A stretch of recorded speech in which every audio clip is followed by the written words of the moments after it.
दोस्तों, भारतीय जनता पार्टी की एक थ्योरी क्लियर है। जहां सरकार बन रही है तो वहां बना लो, और जहां ना बन पाए वहां गिराकर बना लो। एक बार फिर से झारखंड, जी हां, बिहार से सटा झारखंड दोबारा चर्चा में। एक ऐसी सीसीटीवी फुटेज सामने आ गई जिसने एक बार फिर से ऑपरेशन लोटस, तथाकथित तौर पर कहा जा रहा है ऑपरेशन लोटस, पर पानी फेर दिया है। एक बड़ा खेला करने की कोशिश हो रही थी, लेकिन अंदर खाने से सामने आई इस फुटेज ने बड़ी फजीयत करा दी बीजेपी की। क्या वहां पर खेला करने की कोशिश हो रही थी? तस्वीर देख लीजिएगा। पकड़े गए रंगे हाथों। जी हां, इसके अलावा आपको दिखाऊंगा कैसे कैसे मंत्री मिल गए हैं जो कोई भी कैसा भी बयान देने में लगे हुए हैं। ठीक है, लेकिन ना ये और है ना छोर है, जिसमें से एक तो वो है कि देश के गद्दारों को डैश डैश डैश, वो वाले मंत्री जी। एक है और भाई, एक और मैडम को तो आप जानते ही हैं। अभी 72 घंटे, 48 से 72 घंटे पहले उन्होंने संसद में जो बयान दिया था उसकी वाहवाही पूरा उनका इकोसिस्टम कर रहा था। वाह क्या बात है, क्या कंगना रोड, जबकि न सिर न पैर थे उनकी बातों के। ठीक है ना, कोई मतलब नहीं था। 72 घंटे के भीतर ही दीदी ने, जी हां, कंगना दीदी ने उन तमाम अंधभक्तों की आंखें खोल दी कि नहीं, तुम गलत कह रहे हो। एक ऐसा बयान दिया जिसने भारी फजीयत कराई है। और तो और आज की बड़ी खबर यह है कि ईडी की चार्जशीट पर सुनवाई करने से कोर्ट ने मना कर दिया। और यह मामला छोटा मोटा नहीं, गांधी परिवार पर बीजेपी का सबसे मारक हथियार यानी नेशनल हेराल्ड से जुड़ा मामला है, जिसके बाद अब मल्लिकार्जुन खड़गे ने जो कहा है उसे सुनना चाहिए। दिखाऊंगा कई और महत्वपूर्ण खबरें भी कि कैसे एक मुसलमान व्यक्ति जिसके खाते में 4-4.5 लाख रुपया आता है, लेकिन वो पूरी ईमानदारी के साथ न केवल लौटाता है बल्कि वजह भी बताता है कि आखिरकार क्यों लौटाया, और इस्लाम की जानकारी देता है। और इसके अलावा बहुत खबरें दिखाने जा रहा हूं। नमस्कार, मैं हूं प्रज्वल गौतम और आप देख रहे हैं the live TV. The live TV, सच सबसे आगे। सबसे पहले ये सीसीटीवी फुटेज है, बहुत गंभीर माना जा रहा है इस फुटेज को। इसलिए भी माना जा रहा है क्योंकि झारखंड में आपको याद होगा जब हेमंत सोरेन गिरफ्तार हुए थे, उसके बाद हेमंत सोरेन की गिरफ्तारी के बाद बीजेपी का पूरा कुनबा टूट पड़ा था कि वहां पर सरकार बनानी है, जेएमएम और कांग्रेस के विधायकों को तोड़ना है, और वो कामयाब नहीं हो पाए। तो क्या खेल किया जा रहा? तो पहले वीडियो देखिए।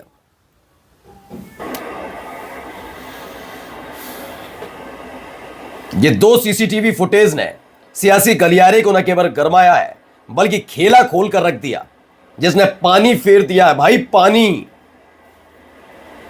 एक मेरे भाई के सपनों पर भी फेरा होगा ना। मुख्यमंत्री की बनने की चाहत तो होगी झारखंड की, है ना, गोड्डा वाले सांसद निशिकांत दुबे। पहले देखिए ये तस्वीर, देखते चलिए वीडियो।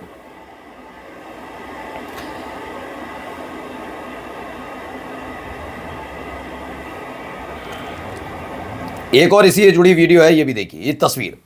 ये तस्वीर में सब कुछ साफ साफ नजर आ रहा है। अब ये कौन लोग हैं, क्या दस्तावेज पहुंचाएगा, वो मैं बताता हूं। अजय जहां है, उन्होंने कहा झारखंड की राजनीति में इस वीडियो यानी सीसीटीवी फुटेज की बहुत चर्चा हो रही है। इसमें झारखंड कांग्रेस के विधायक दल के नेता है प्रदीप यादव। कौन है कांग्रेस विधायक दल के नेता? प्रदीप यादव झारखंड बीजेपी के अध्यक्ष बाबूलाल मरांडी को कुछ पेपर देते हुए दिख रहे हैं। ठीक है ना। कुछ दिनों से झारखंड सियासी उलटफेर की खबर सुर्खियों में, जिसके बाद कांग्रेस संगठन महासचिव केसी वेणुगोपाल ने ट्वीट कर कहा कांग्रेस जेएमएम के बीच ऑल इज वेल। लेकिन सूत्रों के मुताबिक झारखंड कांग्रेस के वरिष्ठ नेताओं ने वेणुगोपाल से अपने विधायक दल के नेता की कार्यकलाप को लेकर शिकायत की है। अभी समझना मुश्किल है कि खतरा कांग्रेस जेएमएम के अलायंस का है या फिर खुद कांग्रेस के भीतर है, ये अलग अलग कहानियां हैं। लेकिन जैसे ही तस्वीर सामने आई, एक्टिव हुए और एक्टिव होने के बाद पानी फिर गया। दरअसल हर एक कोई भी राज्य का नेता होता है, उसकी बहुत सारी महत्वाकांक्षाएं होती हैं। आजकल आप देख ही रहे हैं मोदी शाह के लिए कितना ज्यादा प्यार उमड़ रहा है निशिकांत दुबे में। वो सब कुछ अपनी ही पार्टी के नेताओं को दोयम दर्जे का बताने के लिए भी तैयार रहते हैं। बताते हैं मोदी के बाद शाह, मोदी के बाद शाह, उसके बाद, है ना।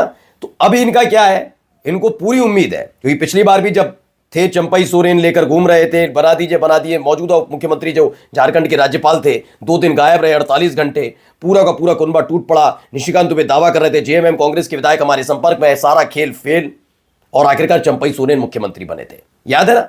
और फिर दोबारा चुनाव हुआ और दोबारा चुनाव में जेएमएम और कांग्रेस की सरकार बनी। ये इसी बात की दिक्कत में है कि कैसे भी करके झारखंड में सरकार बना लेते हैं, नरेंद्र मोदी साहब को तोहफा देना इसलिए शायद। आइए अगली खबर, जरा यहां पर एक बयान दिया है अनुराग ठाकुर ने, सुनिए। सर सदन की जानकारी के लिए है सर। देश भर में ई सिगरेट बैन हो चुकी है, क्या सदन में आपने अलाउ कर दी है? नहीं, कोई मान्य सदस्य को कोई भी सर सिगरेट को व्यवस्था टीएमसी नहीं के है। सांसद पी रहे हैं सर टीएमसी के सांसद सर कई दिनों से लगातार बैठ के पी रहे हैं सर।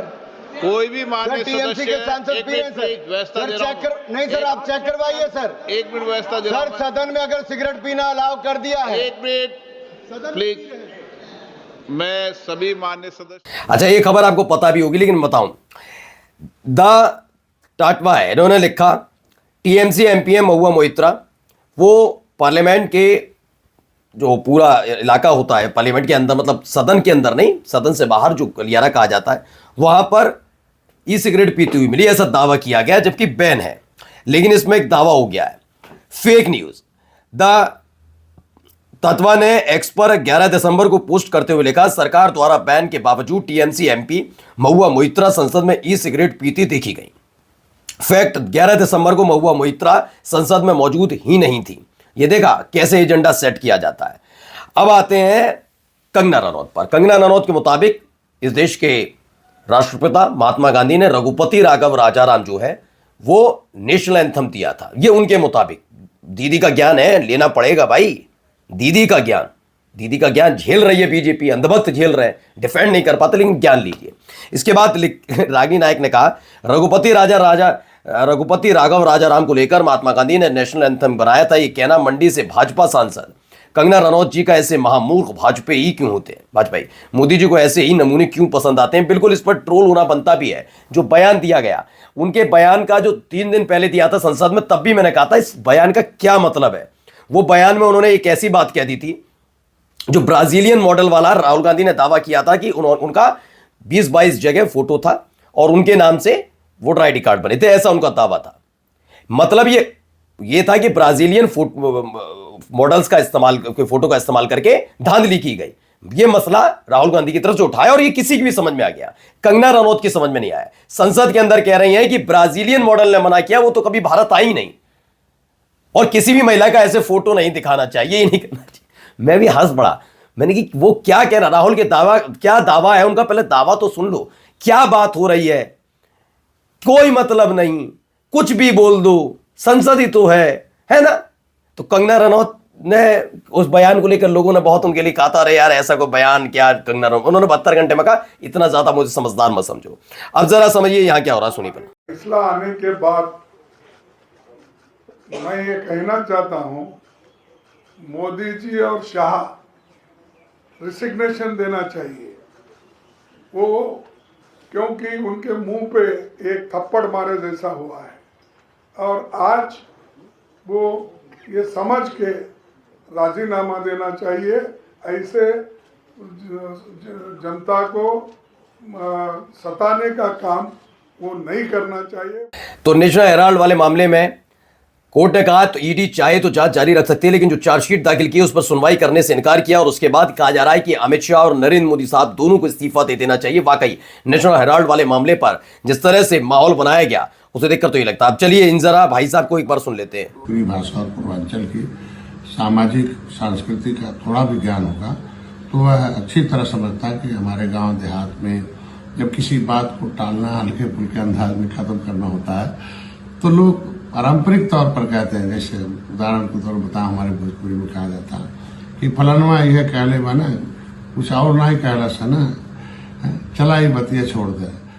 तो संजय निषाद कह रहे हैं कि बुरकाई नकाबी तो पकड़ा है, कहीं और तो नहीं छुआ। इसको कह रहे हैं कि गांव में ऐसे ही बोला जाता है, पूर्वांचल में खास तौर पर संस्कृति है ये कि ये कहा जाता है बात टालने के लिए कि यही तो कह रहा था, कुछ और तो नहीं कहा। तो इसके लिए मैं एक और बात कह देता हूं, अभी आपने बलिया के लोगों के लिए दलाल शब्द का इस्तेमाल किया था, है ना। तो करनी सेना ने आपके खिलाफ मोर्चा खोला था और हमने खबर दिखाई थी। तो अब मैं कहता हूं, पूछ रहा हूं, वैसे ये हक नहीं है और किसी को कहना भी नहीं चाहिए, लेकिन चूंकि आप जैसे मंत्री बोल रहे हैं ज्ञान, फिर भी आप ज्ञान दे रहे होंगे, माफी मांगनी चाहिए थी।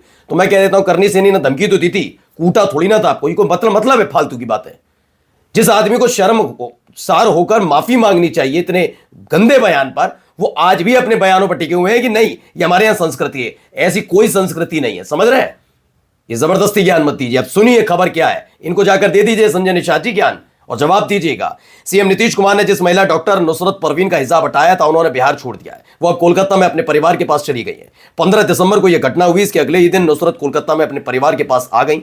वो पढ़ाई में बहुत तेज है, डॉक्टर बनना उनका सपना था। फिलहाल वो बिहार सरकार की नौकरी अब ज्वाइन नहीं करेंगी। तो खुश हो गए ना, वो जो धर्म का झंडा उठाते हैं उनकी, यानी जो खाली हुई होगी सीट दे दीजिएगा किसी धर्म के झंडे उठाने वाले को। सपना तोड़कर बड़े खुश हुए होंगे। आइए अगली खबर। कर्नाटक सरकार ने विधानसभा में हेट स्पीच और हेट क्राइम रोकथाम बिल लाया। क्या लाए हैं? हेट स्पीच और हेट क्राइम रोकथाम बिल लाया गया है। क्या ये अच्छा है या नहीं बताइए? नफरत उगलने वाले लोगों के खिलाफ। अब आप सोचिए, कर्नाटक सरकार लाती है, पेट में मरोड़ किसकी हो रही है? पेश किया 10 साल तक की होगी सजा, तो बीजेपी ने हंगामा कर दिया। अभी पश्चिम बंगाल में भी आया था रेप जैसे घिनौने अपराध के खिलाफ सख्त कार्रवाई को लेकर। राज्यपाल ने लौटा दिया। दावा किया गया है केंद्र सरकार को पसंद नहीं आया। इसलिए खुद सोचिए, महिला सुरक्षा, हम तो सौहार्द चाहते हैं, संविधान की बात है। हेट स्पीच पर आता है कि खिलाफ आता है बिल तो दिक्कत, रेप जैसे घिनौने अपराध पर आता है तो दिक्कत। तो दिक्कत किसे है और कौन देश को खुशहाल देखना चाहता, अंदाजा लगाइए। एक ये जाते जाते खबर और दिखाता हूं। मोहम्मद यूनुस की ईमानदारी ने जीता सबका दिल। बैंक खाते में गलती से आए 4,43,000 रुपए बिना देरी के ही नीलेश को लौटाए। बोले इस्लाम हराम कमाई नहीं सिखाता है। वो वीडियो भी है, जरा पहले देखिए। तो आज आप एसपी ऑफिस में आके जो है भाई साहब का पैसा सब चेक के माध्यम से वापस रिटर्न कर रहे हैं। आपको कैसे पता लगा कि आपके खाते में मैसेज आया था मेरे पास में? अच्छा। हाँ, किसी का पैसा हमारे मजहब में लेना, एक रुपया भी लेना हराम है हमारे। समझ गया? एक पैसा भी लेना आराम है, लेकिन क्या दिक्कत हो। जाते जाते खबर। केरल से अंतर्राष्ट्रीय फिल्म महोत्सव में 19 फिल्मों की स्क्रीनिंग पर केंद्र की रोक है। केंद्र मतलब केंद्र सरकार, मोदी सरकार।